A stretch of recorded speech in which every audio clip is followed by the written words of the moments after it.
Hi guys! Welcome back to my channel. Yes, that's me again, Melay. So for today's video guys, as I promised, ituturo ko sa inyo kung paano gumawa ng Graham bar cookies guys. Cookies Graham bar in the tub.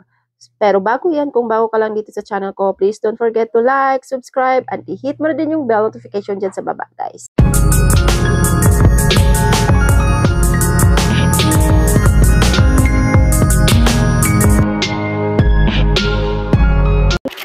A day in my life as a vlogger na walay trabaho guys. So for today's video guys is ituturo ko sa inyo kung paano nga gagawa ng cookies Graham in tub guys.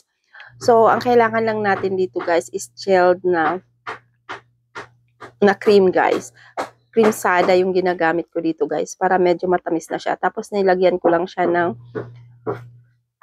yung cream para mas malapot siya. So, kailangan pala natin dito guys is chilled siya. Chilled na cream sada. Para mag-up talaga siya guys. Pag i-mixer mo na siya mamaya guys. So, yan lang yung ginawa ko. 2 cream sada guys at isang cream. So, ganyan lang guys.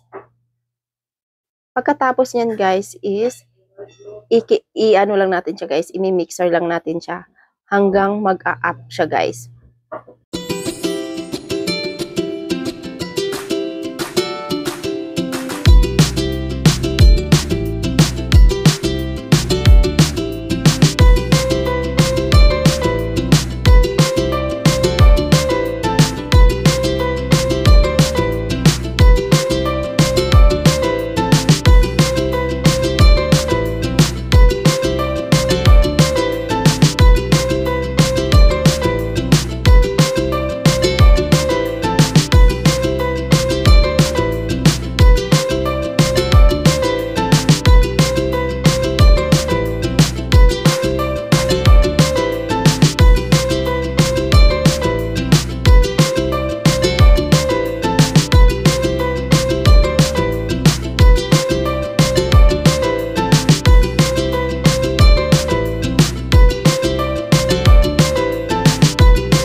So, ayan na guys, nag-volume up na siya. So, kung ganyan na siya ka-sticky guys, ganyan na siya ka-volume, okay na yan guys. So, lagyan nyo siya ng kung anong meron kayo na biscuit na chocolate, cream or bingo guys, it's fine. So, yan guys, 2 pack yung nilagay ko dyan. At pagkatapos, durugin nyo lang siya guys. Durugin nyo lang siya. Tapos, i-mix nyo lang guys. Para ma-mix siya lahat magkaroon ng guys, ng bingo or cream guys. So, mix lang natin siya. Ganyan. Pagkatapos mong ma-mix guys, pwede mo na siyang ilagay sa tab ninyo.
So, 10 tab pala yung nagawa ko dito guys, sa 2 cream densada at 1 pack ng cream guys. So, 10 tube yung nagawa ko dito. So, ganyanin nyo lang guys. Gaya din ng paggawa ng guys, ng mango graham natin guys. So, ganyan lang siya sa paggawa.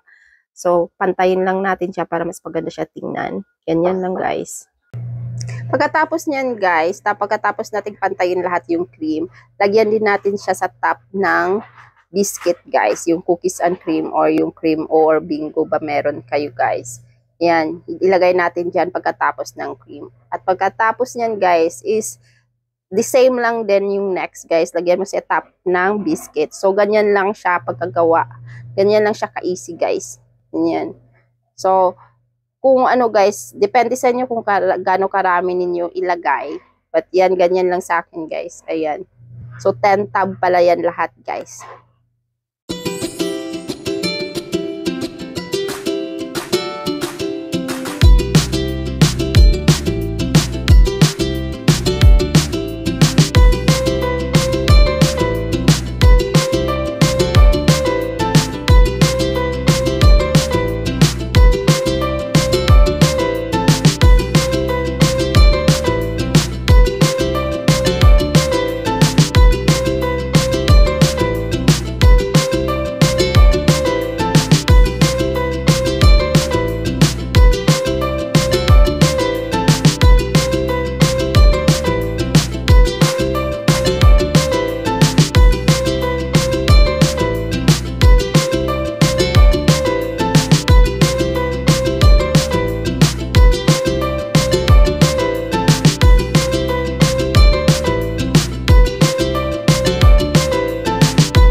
So, ganyan lang siya kabilis gawin, guys. Ganyan. Pagkatapos yan, guys, ilagay lang natin sa freezer para mas masarap siya at tumigas siya, guys.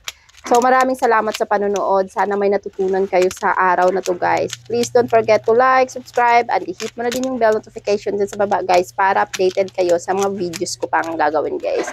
Thank you for watching. Bye-bye!